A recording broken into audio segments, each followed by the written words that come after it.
അടിപൊളി, എല്ലാവരും അടിപൊളി. അജു വർഗീസ് എല്ലാവരും നല്ല കലക്കനായിട്ട് ചെയ്തിട്ടുണ്ട്. അടിപൊളിയായിരുന്നു, നല്ല പടം. സൂപ്പർ ആയിരുന്നു പടം. ഫാൻറ്റസി ത്രില്ലറാണ്. ത്രൂ ഔട്ട് എൻഗേജ്ഡ് ആയിട്ടുള്ള സിനിമയാണ്. അങ്ങനെയുള്ള പ്രശ്നമല്ല, വലിയ എഫേർട്ട് ഉണ്ട് അതിനകത്ത്. മലയാളമാണ് ക്യാൻവാസ് എങ്കിലും നന്നായി അവർ വർക്ക് ചെയ്തിട്ടുണ്ട്. എഡിറ്റിങ്ങും എല്ലാം ടെക്നിക്കൽ സൈഡെല്ലാം ഓക്കെയാണ്. ഗ്രാഫിക്സ് വലിയ കുഴപ്പമില്ല. പിന്നെ ആർട്ടിസ്റ്റുകളെല്ലാം നന്നായി ചെയ്തിട്ടുണ്ട്. അതിനൊരു സെക്കൻഡ് പാർട്ട് ഉണ്ടാവുമെന്ന് തോന്നുന്നു. മലയാളത്തിൽ നമ്മളൊന്നും പ്രതീക്ഷിക്കാതെ പോവുക, അപ്പം നമുക്കൊരു നല്ലൊരു റിസൾട്ട് കിട്ടും. കുഴപ്പമില്ല. പിന്നെ എല്ലാവരും കൺവിൻസ്ഡ് ആവുമോ കണക്റ്റ് ആവുമോ എന്നൊന്നും അറിയില്ല. But I M okay. രസമുണ്ടായിരുന്നു. എടുത്തു പറയാനുള്ള നല്ല രസമുണ്ട് ബ്രോ. അത് കണ്ടു നോക്കുക. ആക്ടിങ് നല്ല രസമാണ്. ഹൊറർ വലിയൊരു ഹൊറർ ഇല്ല, ഒരു ഫാൻറ്റസി മോഡലാണ്. എന്റർടൈൻമെന്റ് നല്ല എന്റർടൈൻമെന്റ് ആണ്. കൊള്ളാം, നന്നായിരിക്കുന്നു, കണ്ടോണ്ടിരിക്കാൻ കൊള്ളാം.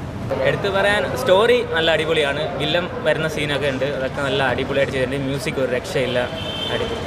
സെക്കൻഡ് പാർട്ട് ഉണ്ട്. അപ്പോൾ നല്ലൊരു സ്റ്റോറി ലൈനാണ്. നമുക്ക് ബോറടിക്കാനൊന്നുമില്ല. VFX ആണെങ്കിലും ഗ്രാഫിക്സ് ആണെങ്കിലും ഈ എടുത്തിരിക്കുന്ന രീതിയാണെന്നുണ്ടെങ്കിലും എല്ലാം അടിപൊളിയാണ്. ടീമിന് നല്ല ഹാൻഡ്സ് ഓഫ്, അടിപൊളി. ഈ കോടികളൊക്കെ മുടക്കി ഓരോ പടങ്ങളൊക്കെ എടുക്കുമല്ലോ, അവരെന്തായാലും ഈ പടം ഇട്ട് കാണും 2-3 പ്രാവശ്യം. നല്ല സിനിമ, അതായത് മലയാളത്തിലൊരു നല്ല സിനിമ ഒരുപാട് നാൾക്ക് ശേഷം ഒരു കോമഡിയും അതേപോലെ തന്നെ ഹൊററൊക്കെ. അതെ, ഒരു ഫാൻറ്റസി മൂവിയാണ്.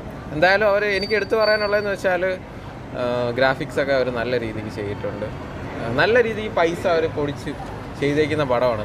എനിക്കെന്തായാലും ഒട്ടും ലാഗ് തോന്നിയിട്ടില്ല.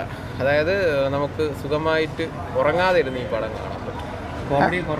കോമഡി ഹൊററൊക്കെ സ്റ്റാൻഡേർഡ് ആയിട്ട് തന്നെയുള്ള കോമഡി കാര്യങ്ങളൊക്കെ ഉണ്ട്. എനിക്ക് ഇത്ര മാത്രമേ പറയാനുള്ളൂ.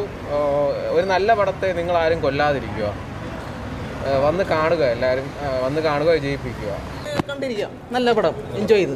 അവസാനം ആക്ടിംഗ് ഒക്കെ എങ്ങനെ ഉണ്ടായിരുന്നു? നല്ല അഭിനയമായിരുന്നു എല്ലാവരും.